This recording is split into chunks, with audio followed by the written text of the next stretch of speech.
शांति दूत श्री कृष्ण। धर्मराज युधिष्ठिर 7 अक्षौहिणी सेना के स्वामी होकर कौरवों के साथ युद्ध करने को तैयार हुए। पहले भगवान श्री कृष्ण परम क्रोधी दुर्योधन के पास दूत बनकर गए। उन्होंने 11 अक्षौहिणी सेना के स्वामी राजा दुर्योधन से कहा, राजन तुम युधिष्ठिर को आधा राज्य दे दो या उन्हें 5 ही गांव अर्पित कर दो, नहीं तो उनके साथ युद्ध करो। श्री कृष्ण की बात सुनकर दुर्योधन ने कहा, मैं उन्हें सुई की नोक के बराबर भूमि भी नहीं दूंगा, उनसे युद्ध अवश्य करूंगा।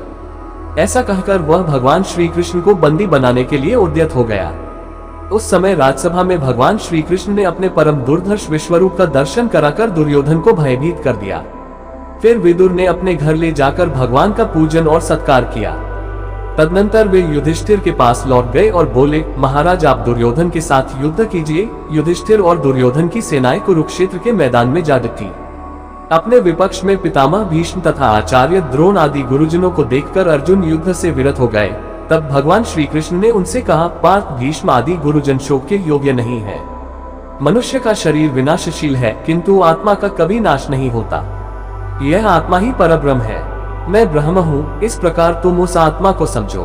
कार्य की सिद्धि और असिद्धि में समान भाव से रहकर कर्मयोग का आश्रय ले क्षात्र धर्म का पालन करो। श्री कृष्ण के ऐसा कहने पर अर्जुन रथारूढ़ हो युद्ध में प्रवृत्त हुए। उन्होंने शंख ध्वनि की।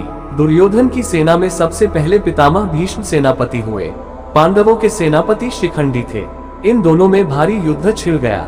भीष्म सहित कौरव पक्ष के योद्धा उस युद्ध में पांडव पक्ष के सैनिकों पर प्रहार करने लगे और शिखंडी आदि पांडव पक्ष के वीर कौरव सैनिकों को अपने बाणों का निशाना बनाने लगे।